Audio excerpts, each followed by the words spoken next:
Hey folks, in this special edition of Now Playing, I have with me one of the participants of the Rogue Theater Festival, a fellow that I've worked with before. I've seen his plays, and he's introducing a new play. It's called Capriccio Radio. Larry Rinkel, welcome to the show, and I'm excited to be working with you again. Congratulations. Thank you, Roger. Good to see you again. Nice to see you. And I want to begin by asking the question, what is the story about and how did it sort of evolve? Yeah, Capriccio Radio is about a classical radio station that is under new pressure to become more profitable with new management. And that leads to all kinds of dislocations among the characters, the relationships, the business as a whole, and also makes a lot of commentary on the nature of classical music today and how it is perceived within our contemporary society. Not a subject that's very often treated in drama. So Larry, tell me, what is the perception that you feel people have towards classical music that maybe has changed over the last couple of years? Well, not just the last couple of years, maybe I would say the last 50 years roughly, that this music has become much more marginalized in today's culture. And I want to explore how that's coming about and where this music is going, and put it within a dramatic context, not just any kind of statements, but conflicts between various points of view and dislocations between various characters and how they are affected by the struggle between art and commerce and that sort of thing. As far as classical music is concerned, you've written other plays about this subject matter or about classical music. What is it about classical music that kind of blends with your playwriting that you feel motivated to write about it? Well, actually, quite a number of my plays, in one way or another, treat the struggles faced by artistic people. I've not only written about music, but also about art, poetry, playwriting in some of my work. And I'm concerned about where do artists fit into today's culture. The world of classical music is, I think, particularly interesting to me because not only did I spend a lot of my life, or my younger life, preparing to be a musician, which didn't work out, but because we all know that everybody loves music in one way or another. We feel very strongly about it. But classical music has a particular, how shall I say, status in that it's often associated with elitism, snobbery, academicism. How do we approach this music? Is it possible for this music to survive in a culture where audiences are increasingly older, white, male? Does the music have the chance to survive, and how do we go about it?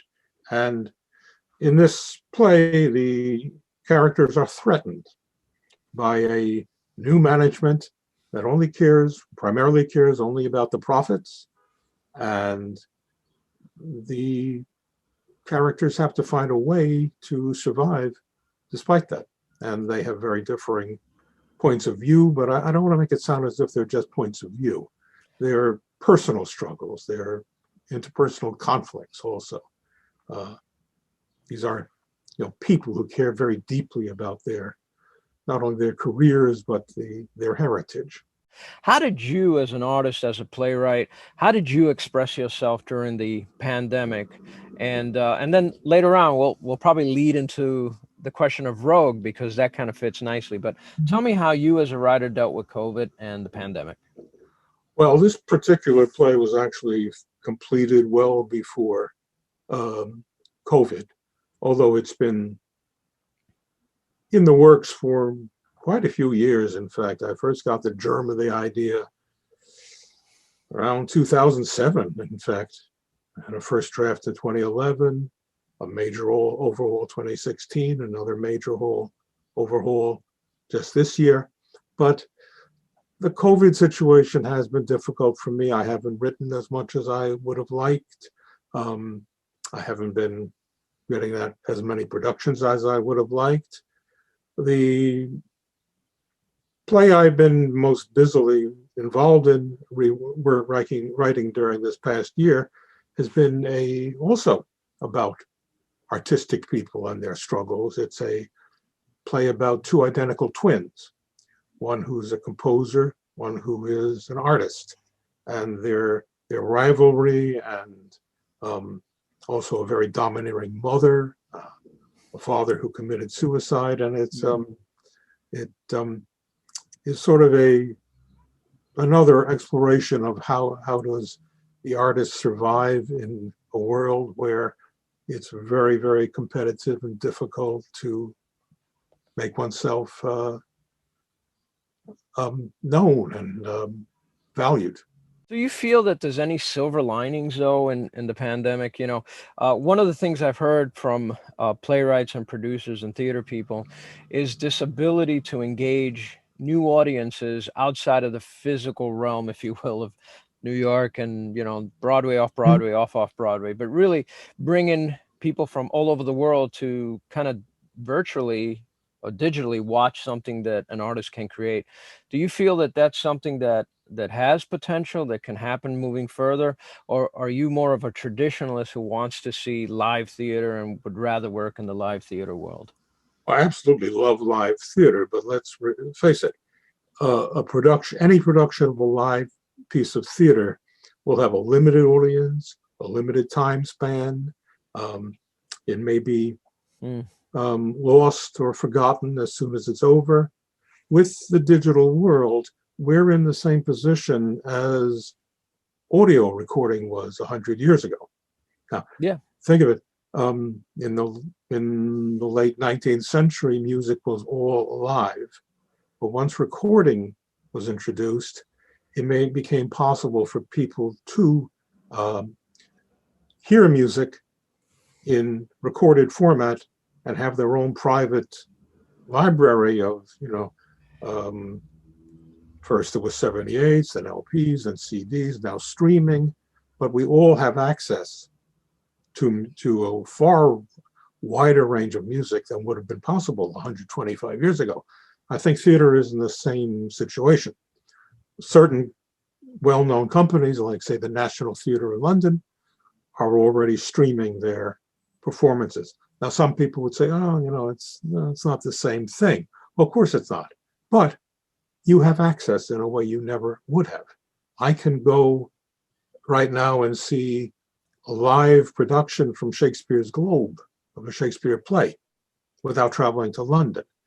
And everybody talks about Zoom as if Zoom is some kind of uh, panacea. Zoom is nothing more than a software program, Hmm. basically designed for business meeting. It has been co-opted for theater. It's not ideal for theater, but um, what we did in filming Capriccio, we made it a sort of a filmed play, and our actors would log into Zoom. They would use Zoom to monitor the other actors, but they would record into their phones, and we used post-production to apply backgrounds and music and that sort of thing. Um, I think there's definite potential for a digital or recorded theater environment. And I think yeah, it's certainly not as immediate as going to the theater, but But it's it much has more its place. inclusive. Yeah. I love that comparison to the audio aspect of it, meaning, having records and CDs and that sort of stuff, because you're right. It does give the artist a chance to perform beyond the live setting and Mhm. and leave something that people can always, go to. Have as a playwright and as a producer, because I know that you produce a lot of your plays, um, do you have the feeling that maybe you want to take some of these plays that you've written and at least give them a home in a virtual realm so that they're always there for anybody? Is that something that, I mean, I don't know how many plays you've written. I know it's a lot, but have you thought of going back to the ones you like and saying, I'm going to record them or I'm going to put them in some sort of a virtual format so that people can enjoy them long, for a long time, not just that one live experience? It's crossed my mind, though I haven't really found an actual um, format yet. I have a few ideas because I've had video recordings made of quite a few of my productions, Right. um, uh, and in some cases they've been just filming of the live stage performance. Other cases they've been, specifically done with the Zoom and phone and green screen environment and created as staged, or rather, I say filmed plays. Um, of course, that means, well, is it still a play, or is it now a film? But yeah, I'm not going into the realm of film per se. That's not for me. I'm not a screenwriter. Right, and I'm a the other issue is music Mhm. within something like Zoom doesn't work as well as, let's say, as if you're doing a musical on Zoom. It's a tricky proposition that doesn't always work. So that also leads to post production and the ability to be Mhm. able to edit and clean things up so that they're more presentable. Yeah, I've had conversations with a lot of folks, and I think what's going to be exciting in the next maybe year, even maybe couple of years, is this sort of choices that producers and playwrights and theater makers will have. You're right. It shouldn't be a film. A film is a film. I mean, a Mhm. film is a movie. Theater is theater. And then there's somewhere in between where you can take the two elements and kind of bring them together and have something. So it's not necessarily theater, but it's theatrical. Yeah, that's what my actors all felt. We're not doing theater, we're not doing film. It's sort Yeah. of a hybrid between the two, but for me, it is closest to theater. Now, of course, um, we were all new to this. Uh, Myself, my actors, my videographers, and I have to give a great shout out to Alex Vartanian and Chris Hassel of Varcel Productions, who did all the post production, and that was a lot of work, a lot of choices had to be made. But yeah, I see no reason why this can't be done um, a few years down the road and come to be a more um, available environment. I mean, I had the benefit of being able to take actors from all over the country. Um, Yeah. my actors are coming from 4 states: New York, New Jersey, the DC, and Texas. People I happen to meet or recruit over Facebook, what have you. But you will not know that in certain scenes you're seeing 3 people on screen, and one is in Long Island, one is Yeah. in Texas, one is in Washington D.C.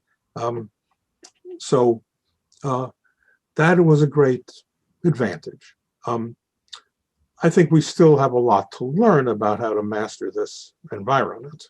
You know, I uh, agree. Yeah, absolutely. I think it's a learning curve, and you said earlier that you weren't writing as much as you wanted to write during the pandemic. I think that was more of a psychological thing for a lot of us. Like, wow, how long is this going to last? Where is this going? Is this forever? Is it ever going to end? Will they have a vaccine? All these things that kind of were rolling in our heads as we were trying to remain optimistic and remain, active, if you will. So I think those things definitely come into play. But now that we're in this particular phase, I think there is some hope to utilizing the things that came out of the pandemic, really to benefit the artist, to get the work out there. I'm thinking in terms of the Rogue Theater Festival, Mhm. an incredible festival that kind of went with the flow. Tell me about how you came across them. I don't quite remember. Um, well, actually, this is the third season I've been with them. So um, I imagine I probably just saw one of the standard calls over the internet, of which there are, many, many.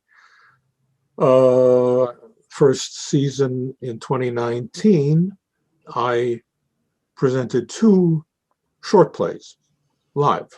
Um, that was at the 13th Street Theater. 13th Street Rep, yes. Yeah. And I had two shows there, completely live. Um, they were directed by a wonderful young director named Greg Pica, whom I've worked with about 4 or 5 times already. Um, and the first season was totally live theater.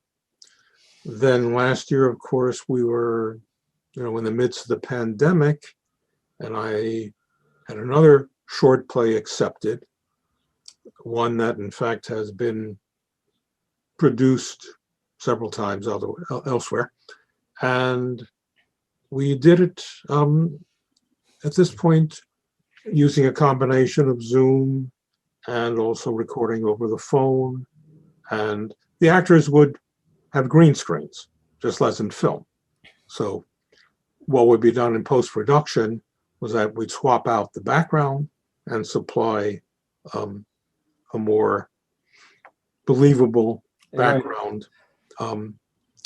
And this was only a 10-15 minute play, and it was and Greg did a superb job on the post-production, and it really looks like a beautifully filmed play, but it was, just 15 minutes. So Allison for this season, gave people the option of, oh, you can submit a number of plays, and however, if it's a lengthy play, like a full 2-acter, it would have to be done as a submitted film.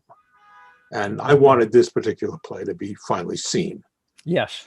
In fact, I found back in January of this year, I found a company, an online theater pickup group, you might say, that was willing to take it on.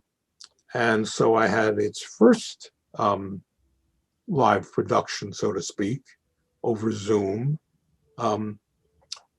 And we got some very good response, and it showed me some things I wanted to change in the play.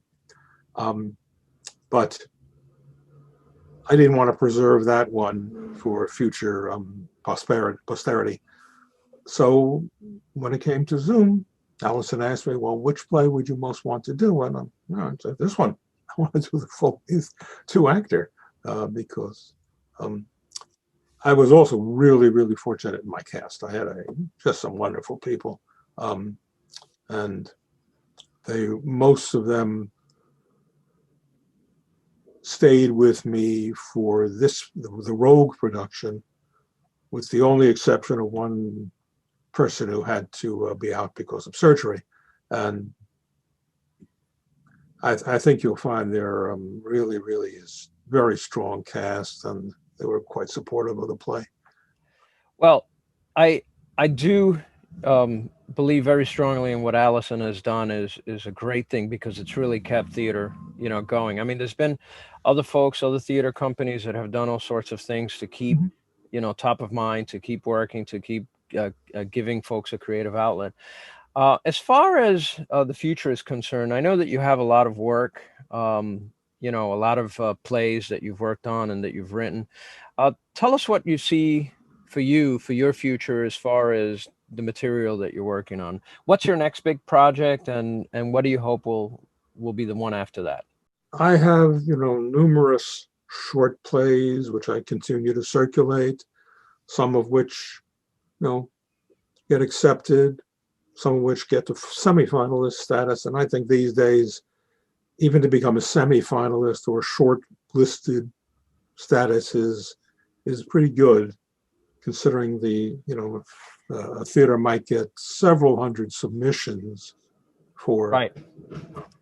a festival. There's so many of us trying to get our stuff seen or made aware of. Mm-hmm. And another outlet is to use the New Play Exchange for people to have your plays read, possibly picked up. Mm-hmm. Some have done better than that than others. But I think it's also that it's important that plays should be read too. I've never held this idea that plays are only to be seen, I not agree. to be read. Yeah. I think that, it's just as important to read theater.